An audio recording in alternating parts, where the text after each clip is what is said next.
اس video میں میں آپ کو بتاؤں گا کہ دو عیسائی روضہ رسول صلی اللہ علیہ وآلہ وسلم سے حضور کا دست اقدس نکال کر کہاں لے جانا چاہتے تھے۔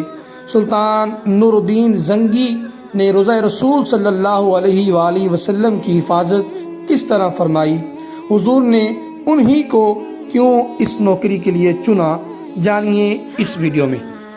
یہ سازش 557 ہجری میں مرتب کی گئی۔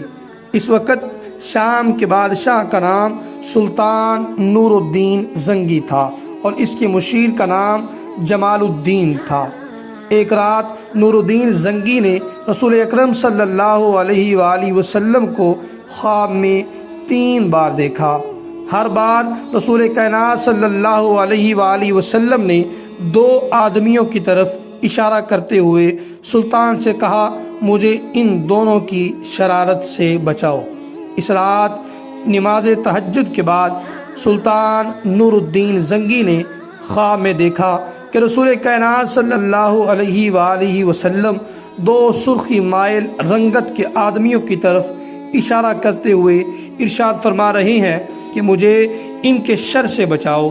سلطان گھبرا کر اٹھا، وضو کیا، نفل ادا کیے اور پھر اس کی آنکھ لگ گئی۔ دوبارہ وہی خواب دیکھا، اٹھا، وضو کیا، نفل پڑھے اور سو گیا۔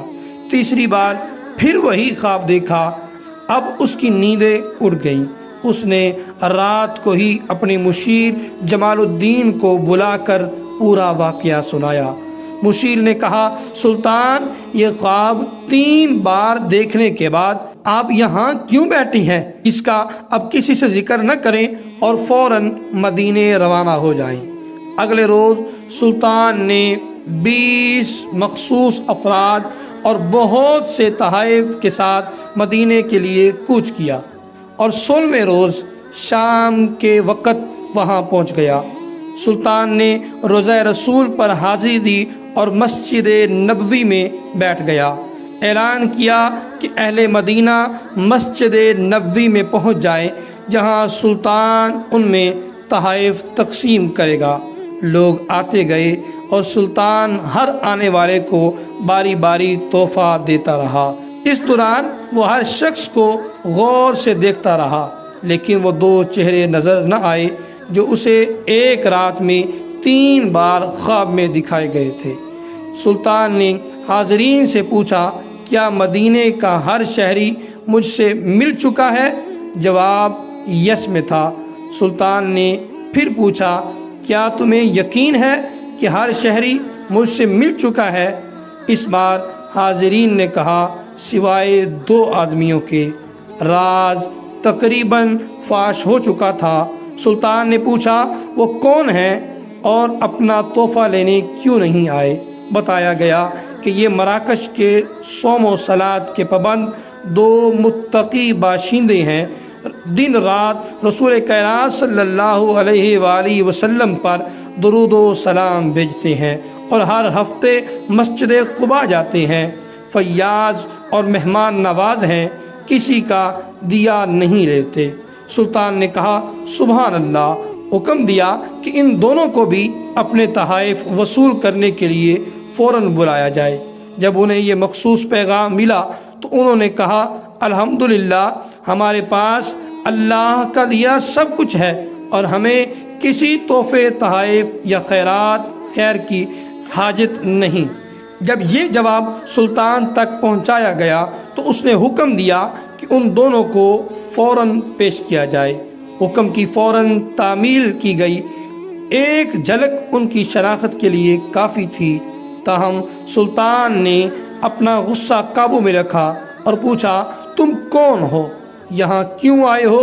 انہوں نے کہا، ہم مراکش کے رہنے والے ہیں، حج کے لیے آئے تھے اور اب روضہ رسول کے سامنے زندگی گزارنا چاہتے ہیں۔ سلطان نے سختی سے کہا، کیا تم نے جھوٹ بولنے کی قسم کھا رکھی ہے؟ اب وہ چپ رہے۔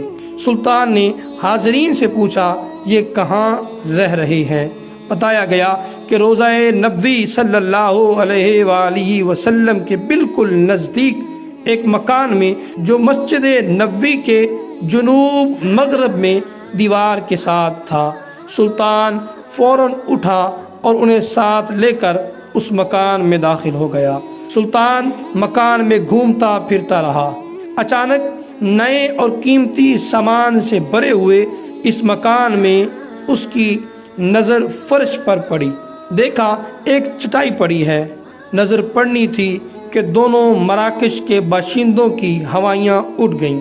سلطان نے چٹائی اٹھائی، اس کے نیچے ایک تازہ کھودی ہوئی سرنگ تھی۔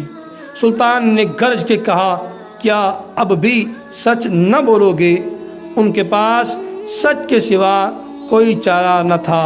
انہوں نے اعتراف کیا کہ وہ عیسائی ہیں، اور ان کے حکمران نے انہیں بہت سا مال و زر اور ساز و سامان دے کر حاجیوں کے روپ میں مراکش سے اس منصوبے پر حجاز بھیجا تھا کہ وہ کسی نہ کسی طرح رسول کریم صلی اللہ علیہ وآلہ وسلم کا جسد اقدس روضہ مبارک سے نکال کر لے آئیں۔ اس ناپاک منصوبے کی تکمیل کے لیے انہوں نے حج کا بہانہ کیا، اور اس کے بعد روضہ رسول صلی اللہ علیہ وآلہ وسلم کے نزدیک ترین جو مکان کرائے پر مل سکتا تھا وہ لے کر اپنا مذموم کام شروع کر دیا۔ ہر رات وہ سرنگ کھودتے جس کا رخ روضہ مبارک صلی اللہ علیہ وآلہ وسلم کی طرف تھا، اور ہر صبح کھودی ہوئی مٹی چمڑے کے تھیلوں میں بھر کر جنت البقیع لے جاتے اور اسے قبروں پر بکھیر دیتے۔ انہوں نے بتایا کہ ان کی ناپاک مہم بالکل آخری مراحل میں تھی کہ ایک رات موسلا دھار بارش کے ساتھ ایسی گرج چمک ہوئی جیسے زلزلہ آ گیا ہو، اور اب جب کہ ان کا کام پایۂ تکمیل کو پہنچنے والا تھا تو سلطان نہ جانے کیسے مدینے پہنچ گئے۔ سلطان ان کی گفتگو سنتے جاتے اور روتے جاتے، اور ساتھ ہی فرماتے جاتے، میرا نصیب کہ پوری دنیا میں سے اس خدمت کے لیے اس غلام کو چنا گیا۔ سلطان نور الدین زنگی نے حکم دیا کہ ان دونوں کو قتل کر دیا جائے۔ روضہ مبارک صلی اللہ علیہ وآلہ وسلم کے گرد ایک خندق کھودی جائے اور اسے پگھلے ہوئے سیسے سے پاٹ دیا جائے تاکہ آئندہ کوئی بدبخت ایسی مذموم حرکت کے بارے میں سوچ بھی نہ سکے۔ آپ جانتے ہیں کہ رسول کائنات صلی اللہ علیہ وآلہ وسلم کیا پوری دنیا میں سے سلطان نور الدین زنگی کے خواب میں ہی کیوں تشریف لے گئے؟ تو اس کا جواب قائد ملت اسلامیہ حضرت علامہ مولانا حافظ خادم حسین رضوی رحمۃ اللہ تعالی علیہ جواب دیا کرتے تھے۔ آپ فرماتے تھے اس کا چناؤ اس لیے کیا گیا تھا کہ سلطان نور الدین زنگی نے دارالحدیث بنوائے تھے، یعنی ادارے بنوائے تھے، دینی طلباء کی تعلیم کے لیے مراکز قائم کیے تھے۔ حضور علیہ الصلوۃ والسلام کو اس بات کی خوشی تھی، اس لیے اس نوکری کے لیے سلطان نور الدین زنگی کو چنا گیا۔ دعا ہے اللہ کریم ہم سے بھی کوئی ایسا کام لے کہ حضور صلی اللہ علیہ وآلہ وسلم ہماری ڈیوٹی لگا دیں، ہم بھی حضور صلی اللہ علیہ وآلہ وسلم کے نام پر، آپ کی عزت پر اپنی جان قربان کر دینا اپنے لیے سب سے بڑا اعزاز سمجھیں۔ کروں تیرے نام پہ جاں فدا، نہ بس ایک جاں دو جہاں فدا، تو جہاں سے بھی نہیں جی بھرا، کروں کیا کروڑوں جہاں نہیں۔ اللہ میرا آپ کا حامی و ناصر ہو اور ہمیں حضور صلی اللہ علیہ وآلہ وسلم کی سچی پکی محبت نصیب فرمائے۔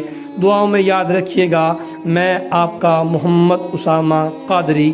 السلام علیکم ورحمۃ اللہ وبرکاتہ۔